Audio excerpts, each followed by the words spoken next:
Hello there. If indeed it is possible to turn back the hands of time, one would have loved to continue to live in those glorious pasts where great values were shared and great lessons learned. In those good old days, life was relatively good, safe and eventful. My name is Kemi Olowoyo Otegbade.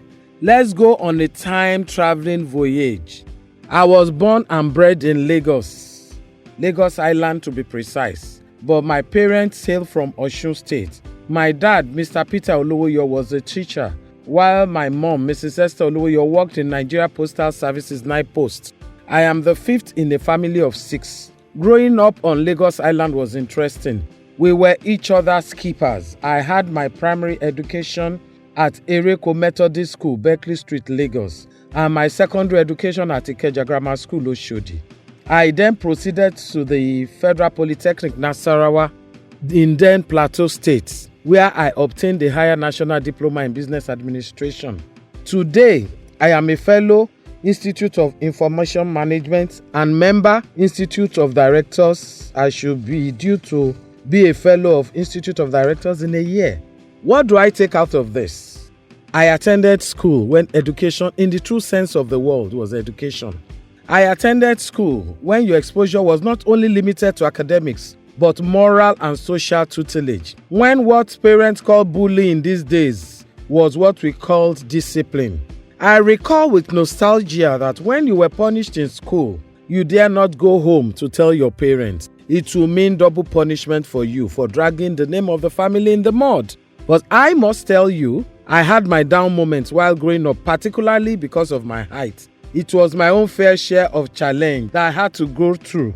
Being a 6-footer was an embarrassment while growing up. Yes, I was height shamed almost everywhere I went. The unwarranted attention on me made me almost become a recluse. But I rose up to the challenge and turned that shame into an advantage and a source of strength. Today, I am the president of 6-Footers Club, which we founded last year, and we have great plans and opportunities for fellow 6-footers out there. In our days, public schools were the in thing. The standard of education was high.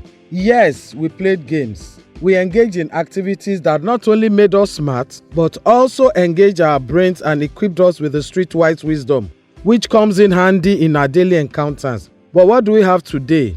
Education without grounded education, knowledge without wisdom, awareness without enlightenment, certificates that cannot be defended, or even teachers that are not well groomed enough to impart knowledge. Like the saying goes, you can't teach what you don't know. Where did we lose this?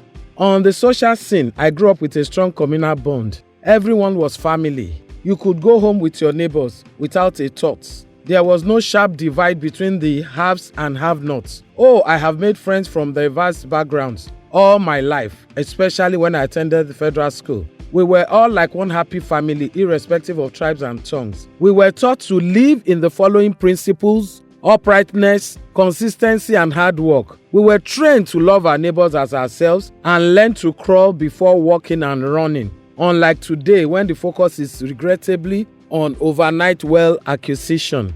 Do not get me wrong, our youths are very intelligent and hardworking. Even if they have their excesses, something shifted in the values of the country and they followed the trend. However, it is possible to reverse the trend. We've got to look at the programs that are working across the nation to prevent crime. Mentoring programs, dispute resolution programs that teach children how to resolve conflicts without knives and guns and fists, and transit prevention programs that get them back into school and keep them out of trouble must be developed. I personally believe Nigeria will be great again. I believe we have about 3 hot sectors in Nigeria which will take over the world in a few years. They are the entertainment sector, IT and health sector. But for us to be able to achieve this, we must know that success is not served a la carte. The dictionary is the only place that success comes before work. Work is the key to success, and hard work can help you accomplish anything. Great works are performed not by strength, but perseverance. We can reverse the trend with a will. We must have the willpower to change the narrative. Our children deserve quality life and living. They deserve a full dose of what we enjoyed while growing up and more. Our children deserve that same old-tested communal spirit we grew up with. It's time to love, care, and look out for each other as families should. We must wake up and realize that we are stronger together, better together, and will achieve more together. We need to reenact the good old days. We need to engender family and communal life. There is the urgent need for us to rekindle the sense of appreciation of the dignity of labor in our children, our future. Our future certainly deserves a better tomorrow. Arise, awake, and do not stop until the goal is reached. If the plan doesn't work, change the plan, but never the goal. It is not the size of the dog in the fight, it is the size of the fight in the dog. You may say that I am a dreamer, but I am not the only one. I hope someday you will join us. We can change the narrative. Nigeria is not hopeless. Together, we can create a future that is brighter and greater than our past. To this end, I join Sir Shemo Orebadejo in the quest for a better and greater tomorrow for not only our children but us too. God bless Nigeria!